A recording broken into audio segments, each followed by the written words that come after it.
Alors on va commencer. Donc déjà vous voyez que dans l'espace ils ont mis volontairement des rondins là, un rond comme ça. Ça peut être très intéressant. Par exemple, vous pouvez très bien dès le matin, au lieu de faire l'accueil dans votre structure à l'intérieur, vous pouvez très bien faire l'accueil à l'extérieur, si c'est possible. Il faut vérifier par rapport à vos établissements. Et vous pouvez très bien installer des rondins. Alors bon, ça c'est du bois. Alors après, ça dépend des établissements là où vous vous situez, mais je pense que c'est quand même faisable parce que c'est rond, c'est pas dangereux pour les petits. Donc vous pouvez vous asseoir autour pour chanter par exemple. Moi je sais que tous les matins je propose un repère spatio-temporel où je les fais, on s'assoit tous après l'accueil et on chante des chansons et puis après on démarre toutes les activités proposées. Donc ça peut être utile. Après il existe d'autres supports que le bois. Bon, il y a des petits bancs matelassés ou des choses comme ça peut être aussi utilisé pour faire un petit rond pour pouvoir chanter avec les enfants. Ils adorent ça, chanter dehors, c'est très bien. Même faire de la musique dehors, c'est aussi bien qu'à l'intérieur. Si vous avez des tables, vous pouvez complètement les sortir dehors. Vous n'êtes pas obligé de faire les ateliers de motricité fine à l'intérieur. On peut complètement faire les activités de motricité fine dehors avec les enfants. Vous pouvez installer 3 tables dans votre espace par exemple et une professionnelle s'installe et fait son atelier avec des enfants debout. Elle s'installe et puis elle gère l'activité avec son groupe. Ça peut être ardoise debout, enfin les enfants ne sont pas obligés de s'asseoir, ils peuvent s'asseoir, ça dépend, c'est vous qui décidez. Ou ça peut être aussi, vous pouvez, si vous avez par exemple un support mural en bois ou en ardoise, vous pouvez aussi leur faire des activités de craie debout. Ils adorent utiliser. Alors vous pouvez faire ça avec toutes les autres activités. Bon, bien évidemment, le bac à sable, c'est une activité qu'on retrouve beaucoup dans la petite enfance. Ils adorent manipuler. Là, j'ai ramené ça volontairement. Bon, les enfants les ont utilisés, mais vous voyez, ils les ont pas cassés. Bon, après, je pense que si on sort ça dans une crèche où il y a 20 enfants à surveiller, il faut vérifier. Moi en école, avec des petits moyens grands, j'ai du matériel en verre, j'ai du matériel en porcelaine, etc. Et ça marche. Et ça marche. Et même quand il y a de la casse, ils savent, ils vont chercher la pelle et la balayette. Oui, voilà. Les enfants, même dès 12 mois ou avant, s'ils savent boire au verre, s'ils boivent au verre correctement, ou même manger dans une assiette blanche. Oui, c'est pour le repas, ou le goûter. Et les activités, quand on fait du transvasement, des choses comme ça, ils ont accès à des pots en verre, à des cruches en verre. C'est très bien. Aussi, et ça prouve qu'on peut effectivement utiliser du verre ou du bois ou autre chose, mais il faut que ça soit effectivement cadré. Si c'est cadré, ça pose pas de problème avec le groupe d'enfants, quoi. Pas en accès libre, quoi.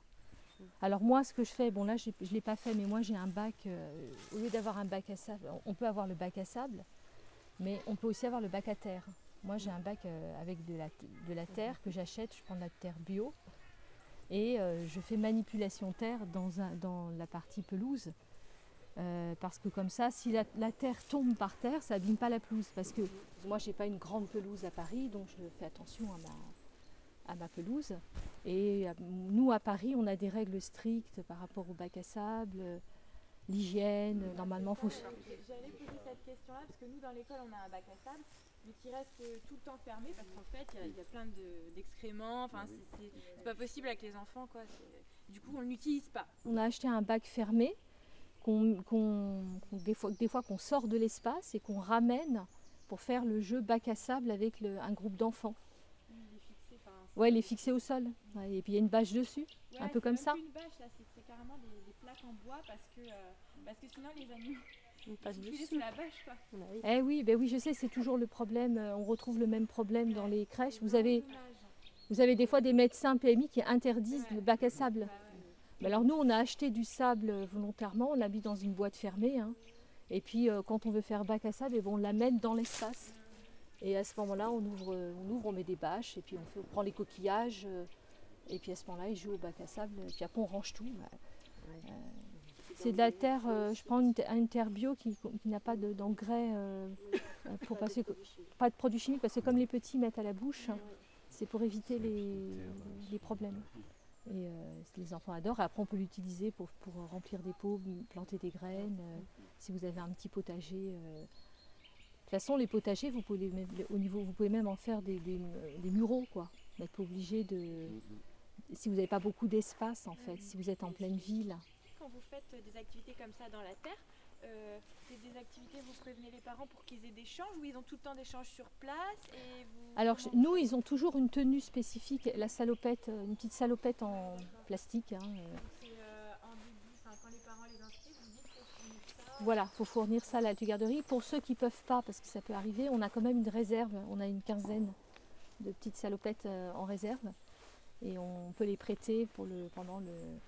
Notre but, on est en train de se fournir, si vous voulez, en salopettes, c'est d'avoir vraiment 26 ou 30 salopettes qu'on n'ait plus à demander même aux parents. Comme ça, c'est nous qui gérons cette histoire de salopettes. Nous, on est semi-plein air, donc on a quand même un bâtiment en dur intérieur, voilà, donc dans lequel on peut rentrer à l'intérieur. On va dire que je suis à 80% dehors sur l'année et 20% à l'intérieur. Et donc, en fait, on est très souple, c'est-à-dire que le matin, on travaille avec la météo, donc on regarde le temps, si c'est humide, très froid, s'il va pleuvoir, pas pleuvoir, et on parle entre nous et on va complètement s'adapter et on va voir comment on va fonctionner sur la journée. On va dire, bah, tiens, on va démarrer l'accueil le matin dehors, et à partir de peut-être de 11h, bah, on sait qu'il va pleuvoir. S'il pleut très très fort, et ben, on va rentrer. S'il pleut légèrement, on ouvre un auvent où on met des petites tables et puis d'autres vont jouer sous la pluie avec des petits seaux et ils courent sous la pluie. On a fait une expérience gadou et du coup on les avait bien habillés, etc. Il faisait pas froid, on était au mois de juillet je crois, il faisait quand même, voilà, il faisait bon, très bon. Et puis il s'est mis à pleuvoir vraiment assez fortement et on les a laissés pour voir. Alors là ils étaient heureux. Mais c'est vrai que de passer, voilà, de passer à ce stade-là en crèche, il peut y avoir des freins. Alors nous, c'est vrai, on fait l'expérience sur un certain temps. Et après, quand on rend les enfants aux parents, on vérifie s'ils n'ont pas été trop trempés, trop humides, etc. Et puis des fois, on les change. On leur change les vêtements pour qu'ils soient plus à l'aise une fois que l'expérience est terminée. Quand ils sont petits, voilà. Autrement, nous, effectivement, on fait tous les accueils dehors. On entre uniquement que pour le repas et la sieste, quand il fait bon. Et l'échange, bien sûr. Oui, voilà. La sieste, vous la faites à l'intérieur? Oui, parce qu'en fait, hélas, c'est par rapport à notre aménagement. J'aimerais la faire dehors, mais j'ai juste un grand espace. Et si je les fais dormir dehors, eh bien, ils vont être réveillés par ceux qui arrivent à 14h. Et ça va faire trop de mouvement. J'ai été voir la halte garderie du Champ de Mars qui est à Paris, ils mettent les enfants, ils font la sieste dehors. Alors en fait, ils ont une immense tonnelle, une grande tonnelle chauffante. Vous savez comme on voit dans les cafés ou voilà, qui chauffe au milieu. Et donc à 12 degrés, les enfants effectivement font la sieste dehors. Et donc c'est des petits lits. Ils ne sont pas à 12. Comment Ils ne sont pas à 12 degrés. Oui, c'est un peu chauffé, mais des fois ça marche pas toujours. Donc c'est ce qu'elle m'a dit, mais bon. La température extérieure est à 12. Voilà. Et en dessous de 12 alors En dessous de 12, ils ont quand même effectivement une sorte de petit chalet. Et si ça descend de trop, ils font la sieste à l'intérieur. Et moi, le matin, par exemple, j'ai quand même installé un petit matelas dehors. On en a installé un deuxième. Et quand l'enfant est un peu fatigué le matin, eh bien, on peut le coucher dans ce petit lit à l'extérieur. Et les enfants, en fait, ils respectent le fait que le copain dorme. On leur explique, on met une petite couverture, enfin, on fait attention, on met un petit drap, enfin, un petit... voilà. Et ils se reposent à l'extérieur. Et il y en a qui dorment un petit peu comme ça dehors quand ils sont fatigués. C'est pas dérangeant. Nous, il y a des professionnels qui sont installés, par exemple, à 2-3 ateliers à l'extérieur. Donc, c'est à disposition des enfants. Et quand ils en ont assez, ben, il y en a certains, parfois ils vont prendre une draisienne et puis ils partent, ils courent, ils font du vélo, ils montent sur le toboggan, ils font tout ce qu'ils veulent. Mais ça dérange absolument pas les professionnels qui sont installés à l'atelier. Du coup, autour de votre jardin, vous avez aussi une sorte de piste. C'est ça. Alors j'avais fait aménager ça comme ça parce qu'en fait c'est les enfants avant j'avais de la terre et c'est les enfants qui avaient tracé le trajet avec avec les draisiennes. Donc du coup, j'ai fait le revêtement exactement Dans les passages. par les enfants. Ils Voilà. ont participé, mine de rien. Voilà, Et donc alors, pourquoi un revêtement? Pourquoi c'est pas resté alors en fait, ah oui, avant on n'avait ça que fait de la partie des terre. normes, en fait, Alors avant, comme on avait beaucoup de terre, ouais. eh bien en été, on avait énormément de poussière et on respirait beaucoup de poussière de terre. Oui. Faut quand même le savoir. Parce qu'en fait, à Paris, si vous n'avez qu'une pelouse, ben, l'enfant, à force de piétiner la pelouse, ben, il l'abîme un peu. C'est normal. Et donc, il faut un entretien de la pelouse. Alors, par moment, il y avait des endroits où il n'y avait que de la terre. Oui. Et puis après, on finissait par respirer beaucoup de terre.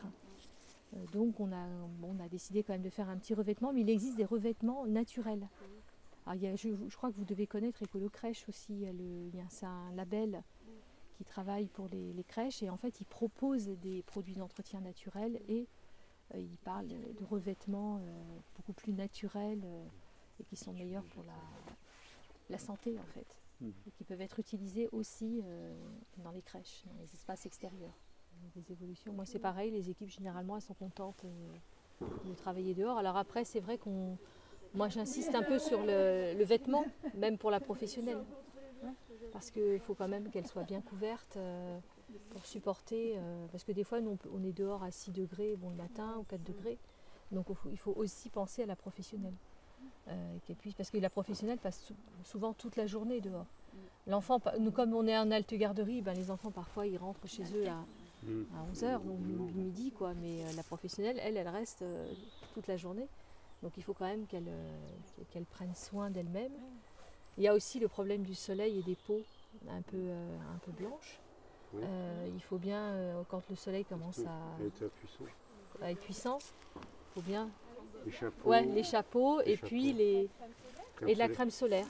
Alors en fait, il faut le faire avec le médecin moi je le fais avec le médecin de la crèche. C'est lui qui choisit, qui me dit quelle marque je dois prendre. Voilà. Et l'autorisation est demandée aux parents s'ils veulent oui ou non. Oui, voilà, ouais, c'est ça. Pour la crème Ouais. de change, on fait ça aussi. Ouais. Oui, pour la crème. Ouais. Oui, pour la crème de change, c'est pareil. On demande si ça convient. Si et ça on a convient, une liste des voilà. enfants. Si Je suis contrôlée une fois tous les 2 ans, alors, bien évidemment, si un jour il y a une coordinatrice qui arrive de l'extérieur de la mairie et qui me demande d'où vient cette terre, il faut garder par contre le ticket, la traçabilité du produit dans un classeur. Et ce qui permet après de dire, ben voilà, j'utilise ça comme produit. En fait, c'est un peu comme pour les jouets, il faut tout conserver. Normalement, Oui, c'est du matériel pour la crèche comme un autre matériel. comme un autre matériel. Après, c'est vrai que pour les produits un peu différents, comme des petits pots comme ça, qui ne sont pas forcément sur des catalogues recommandés petite enfance, là c'est... Il faut demander. Moi personnellement, je dois demander l'accord de ma coordinatrice. Parce qu'autrement, si effectivement il y a un problème, je pourrais m'engager dans... Je vais dépendre effectivement de ma coordinatrice. Et elle pourrait refuser. Elle pourrait dire, ah bah non, moi je ne veux pas. Et je suis embêtée. Bon bah voilà. Après, il y a moyen de négocier, je pense. On peut discuter aussi avec les médecins. C'est ça aussi, il ne faut pas avoir peur parce qu'il y a, Voilà. il y a ce que dit la loi, mais après il faut échanger avec un interlocuteur aussi. Voilà. Alors moi, par exemple, à Paris, elle ne veut pas que je sorte les enfants à une certaine température. Voilà. Elle m'interdit.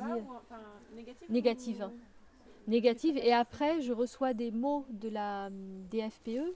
Quand par exemple, il y a des pics de pollution, des alertes météo, trop forte chaleur, voilà. Où là, on va me dire, non, vous ne sortez pas de telle heure à telle heure.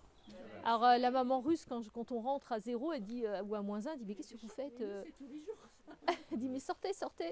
Et puis 5 minutes après, il y a la maman marocaine qui arrive, elle dit, oh là là, vous avez bien fait de rentrer.